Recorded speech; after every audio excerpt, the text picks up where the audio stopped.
چلتے ہوئے محمد بن قاسم فاتح سندھ سے متعلق بغیر دلیل کے الزام لگایا ہے کہ ان کا حملہ دنیاوی غرض کے لیے تھا، نہ کہ راجہ طاہر کے ظلم و ستم کے خلاف تھا۔ پلیز اس حوالے سے رجوع فرمائیں۔ پلیز قرآن و حدیث کو والا پیش کریں تو ہم رجوع فرما لیں گے۔ آپ بھی تاریخ بیان کر رہے ہیں اور میں بھی تاریخ بیان کر رہا ہوں، تو رجوع کس بات کا؟ رجوع صورت میں ہوگا جب آپ قرآن و حدیث بیان کریں اور میں تاریخ بیان کروں۔ جس طرح کے میں کربلا کے اوپر بخاری مسلم سے حدیثیں بیان کرتا ہوں، آپ تاریخ بیان کرتے ہیں، تو وہ تو رجوع بنتا ہے۔ تاریخ میں تو گڑبڑ ہوئی ہوئی ہے،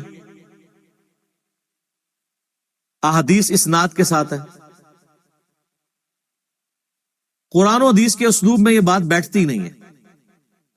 اس کی وجہ یہ ہے کہ بخاری مسلم کی روشنی میں نے آل امیہ کے بارے میں جو کچھ بیان کیا ہے، جو کچھ وہ اپنے دور ملوکیت کے اندر کرتے تھے مسلمانوں کے ساتھ، مکے مدینے کے مسلمانوں کے ساتھ،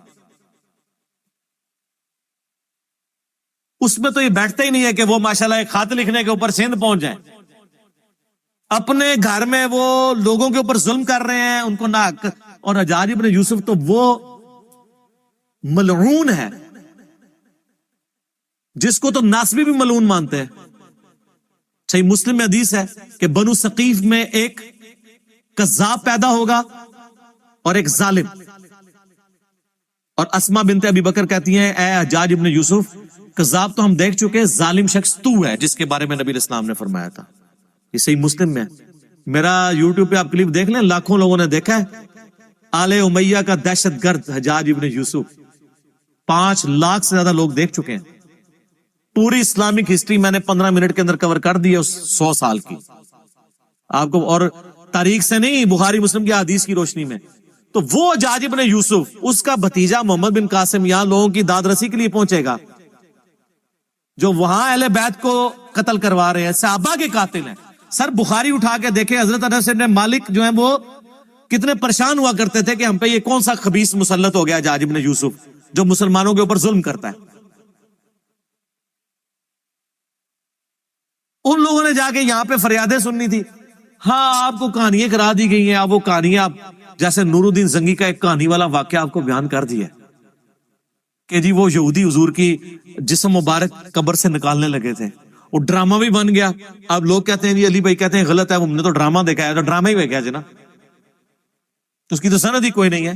سمودی نے وہ 500 سال کی سند ہی بیان نہیں کی ہے، اور پھر معذرت کے ساتھ بریلویوں کے تو عقیدے کے خلاف ہے۔ کیا رسول اللہ نور الدین زنگی کے محتاج ہیں اپنی قبر مبارک میں اپنے جسم کی حفاظت کے لیے؟ اللہ کدھر گیا؟ فٹ ہی نہیں بیٹھتا، جھوٹ ہے۔ اور پھر میں ایسے پوچھتا ہوں کہ جب یزید نے 3 دن تک مسجد نبوی میں گھوڑے باندھے ہیں، اس وقت نور الدین زنگی کدھر تھا؟ اور نماز نہیں ہوئی ہے، اس وقت زمانے میں کوئی نور الدین زنگی نہیں تھا۔ اور جب خانہ کعبہ پہ صحیح مسلم میں آتا ہے کہ چڑھائی کی حجاج ابن یوسف نے، اور یزید کے دور میں بھی چڑھائی ہوئی اور خانہ کعبہ کا غلاف جل گیا، ایک دیوار بھی ڈیمیج ہو گئی، اس وقت کدھر تھا نور الدین زنگی؟ اور دنیا بقدر ایفٹ ہے۔ وہ ابابیل والا ایک ہی واقعہ ہوا ہے، بخاری میں حدیث ہے کہ قرب قیامت میں ایک کالا حبشی پتلی ٹانگوں والا کعبے کی اینٹ سے اینٹ بجا دے گا۔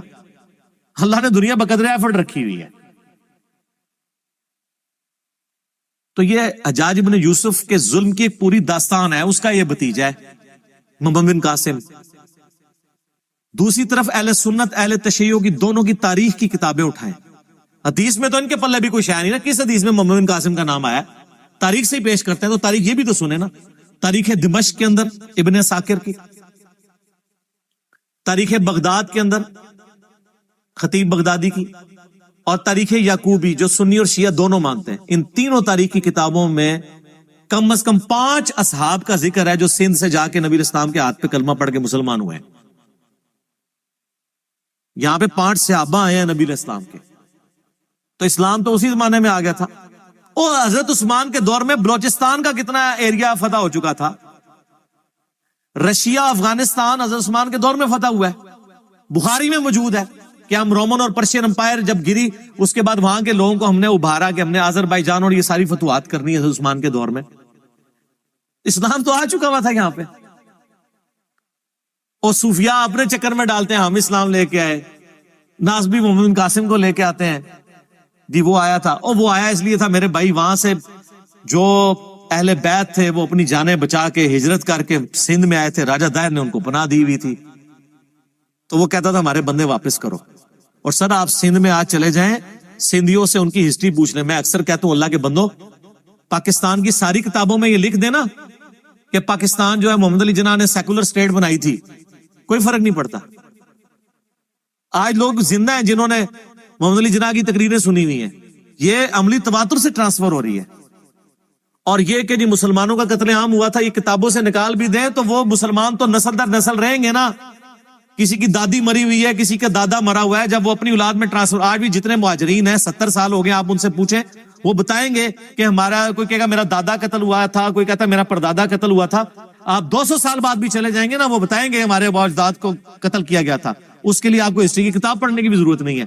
تو جن اہل بیت کے ساتھ ظلم ہوئے نا، ان سے بھی تو پوچھے. اہل بیت میں سے سنی ہو یا شیعہ سید جہاں پہ بھی موجود ہے، ان سے آپ پوچھیں کہ یہاں پہ محمد بن قاسم کیا لینے آیا تھا، وہ تو نہیں مانتے. وہ تو کہتے ہیں ہمارے ساتھ ظلم کیے، اور تاریخی کتابوں میں بھی موجود ہے. اور پریکٹیکلی حجاج ابن یوسف کا پورا کریکٹر ہے. اور سر جو اپنے ملک کے اندر 2 نمبری کر رہے ہیں اور دوسرے ملکوں میں جا کے ماشاءاللہ لوگوں کی حفاظت کریں گے، وہ یہ فٹ ہی نہیں بیٹھتا. تو سندھیوں کو پتا ہے کہ وہ کیا کر کے گیا. اور پھر آپ کو سب کو یہ پتا ہے کہ جب محمد بن قاسم نے سندھ کا وہ علاقہ فتح کیا تھا، تو اس کے بعد آپ کو بتایا جاتا ہے کہ پھر بعد میں محمد بن قاسم کو واپس بلا کے جیل میں ڈال دیا گیا. یہ اس ڈرامے میں بھی دکھایا گیا جو محمد بن قاسم پہ ڈرامہ بنایا تھا پی ٹی وی نے. ہم یہ پوچھتے ہیں کہ محمد بن قاسم کو جیل میں نے ڈلوایا تھا، انجینئر صاحب کی ویڈیوز دیکھنے والوں نے ڈلوایا تھا، وہ جیل میں کیوں ڈالا گیا تھا؟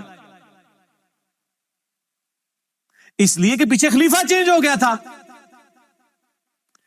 پہلے خلیفہ تھا عبد الملک بن مروان کا بیٹا ولید بن عبد الملک. حجاج ابن یوسف اس کا رائٹ ہینڈ تھا. حجاج ابن یوسف کو اس نے کوفے کا بھی اور حجاز کا گورنر بنایا ہوا تھا. لیکن اس کے ظلموں کی ایک داستان تھی، لوگ تنگ تھے. اس کے باپ نے وصیت کی تھی کہ ولید کے بعد خلیفہ بنے گا اس کا چھوٹا بھائی سلیمان بن عبد الملک. لیکن ولید کو بھی لالچ آ گئی، کیونکہ یہ تو ہے ہی لالچی دور ہے نا. جب یزید کے ابا جی کو لالچ آ گئی کہ میرا بیٹا خلیفہ بنے، تو ولید بن عبد الملک تو صحابی بھی نہیں، اس کو نہ لالچ آئے کہ میرا بچہ بنے. حالانکہ وہ خود بھی اس وصیت میں بنا تھا جو اس کے بیٹے نے، ابے نے کی ہوئی تھی. تو سارے گورنروں سے اس نے بیعت لے لی کہ میرے مرنے کے بعد میرا بیٹا خلیفہ بنے گا. ایک گورنر تھا جس نے انکار کر دیا، اور وہ تھا عمر ابن عبد العزیز. وہ اس وقت حجاز کے گورنر تھے، اور کوفے کا گورنر تھا حجاج ابن یوسف. عمر بن عبد العزیز کو جیل میں ڈلوا دیا ولید بن عبد الملک نے، گورنر ہونے کے باوجود. لیکن وہ ہار دل عزیز شخصیت تھے، اس لیے اس وقت ذرا پروٹیسٹ ہوئے تھوڑے بہت، اور معاملہ انہوں نے ڈیلے کیا. اسی ڈیلے کرنے کے دوران اچانک ولید کی ڈیتھ ہو گئی. وہ اپنے اس مقصد میں کامیاب نہیں ہو سکا، اور الٹیمیٹلی اس کا بیٹا، اس کا جو چھوٹا بھائی ہے، وہ خلیفہ بن گیا، سلمان بن عبد الملک. سلمان بن عبد الملک جیسے ہی خلیفہ بنا تو اس کو یہ احسان یاد تھا کہ عمر بن عبد العزیز کی وجہ سے میں خلیفہ بناؤں.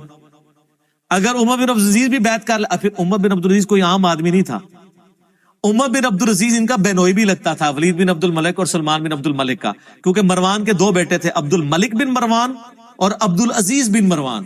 اور عبد العزیز کا بیٹا تھا عمر بن عبد العزیز.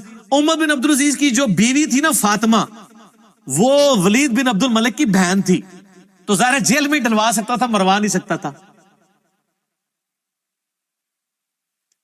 تو اس لیے کہتے ہیں کہ تاریخ انسانی میں اتنی پاورفل خاتون کبھی کوئی نہیں آئی کہ جس کا خاوند بھی 3 براعظموں کا خلیفہ عمر بن عبد العزیز، جس کا باپ بھی 3 براعظموں کا ملک عبد الملک بن مروان، اور جس کے 4 بھائی ولید بن عبد الملک، یزید بن عبد الملک، ہشام بن عبد الملک، یہ لوگ 4 بھائی اور یزید بن عبد الملک، وہ خلیفہ، باپ خلیفہ، 4 بھائی خلیفہ، خاوند خلیفہ، فاطمہ بنت عبد الملک.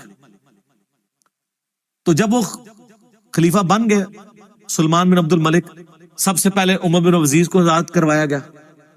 عمر بن عبدالعزیز نے کہا کہ جی سب سے بڑا کلپرٹ ہے حجاج ابن یوسف، اس نے ظلم کا بازار گرم کیا ہوا ہے، صحابہ کو قتل کروایا ہے، اس کے بارے میں حدیثیں بھی تھی. تو سلمان نے پہلا ایگزیکٹو آرڈر کیا کہ اس نے کہا جی حجاج نام کے جتنے بھی بندے ہیں، خالی حجاج نہیں، حجاج نام کے جتنے بندے کسی بھی حکومتی عہدے پہ ہیں ساروں کو جیل میں ڈال. سر ملوکیت پھر یہی ہوتی ہے، اس میں تو آرڈر چلتا ہے. پھر انہوں نے تھوڑے مزے لوٹے ہوئے تھے، پھر لاکھ اس کو لوگ دلیل دیتے کہ وہ ایک ہے، تو وہ دلیلیں تو بادشاہ نہیں مانتے ہوتے، انہوں نے میٹر گھوم جائے تو گھوم جائے. انہوں نے کیا حجاج نام دے جتنے بندے نے سب نو جیلیں چ پاؤ، اور ان کے جتنے رشتہ دار ہیں نا جو جو حکومتی پوسٹوں میں ان کو بھی جیلوں میں ڈالو. تو محمد بن قاسم جو بھتیجا تھا اس کو بھی پکڑ کے جیل میں ڈال دیا گیا. یہ تھی ریزن کہ بڑے ابا جی ان کے جیل میں چلے گئے، یعنی اس کا جو چچا یا تایا تھا اور وہ اس کا سسر بھی تھا، تو محمد بن قاسم کو بھی جیل میں ڈال دیا گیا. تو یہ پیچھے ریزن تھی. تو انجام اس لیے ہوا تھا. تو جیل میں ڈلوانا اس بات کا ثبوت ہے کہ ان کے کرتوت کیا ہوں گے. تو اگر کسی نے رحمت اللہ علیہ کہنا کہ یار ہمیں تو کوئی نہیں، آپ تو یزید کو رحمت اللہ علیہ کہتے ہیں، تو اگر آپ حجاج کو رحمت اللہ علیہ یا محمد بن قاسم کو کہیں تو کوئی مسئلہ نہیں ہے. اللہ تعالیٰ آپ کا حشر یزید، حجاج ابن یوسف، محمد بن قاسم کے ساتھ کرے، اور میرا حشر اللہ تعالیٰ حسن ابن علی، حسین ابن علی، مولا علی، فاطمہ، عمار ابن یاسر، ابو بکر، عمر، عثمان کے ساتھ کرے رضی اللہ عنہم اجمعین وعلیکم السلام اجمعین. آمین کہہ دو، تانوں کو ڈر پہ گیا اے بہرحال جڑے ویڈیو ویکھن گے انہی جی آمین کہنے لگے جڑے رحمت اللہ علیہ کہندے. ٹھیک ہے، تو وہ رجوع والا معاملہ نہیں ہے، یہ قرائن بتاتے ہیں کہ یہ اس طریقے سے ایسے ہوا ہے. اگر کوئی حدیث ہے تو مجھے پیش کر دے، میں رجوع کر لوں گا. اس پہ ڈاکٹر طاہر القادری صاحب نے بھی ایک ان کی بھی ویڈیو چڑھی ہے، انہوں نے بھی پورا یہ یعنی ساری تاریخ بتائی ہے. خالی میرا تفرد نہیں ہے اس مسئلے میں کہ میں اپنی طرف سے بیان کر رہا ہوں. باقی آپ سندھیوں سے جا کے پوچھ لیں، وہ سندھیوں نے تو اتنی ویڈیو شیئر کرائی ہے کہ وہ ہر جگہ پہنچی ہوئی ہے.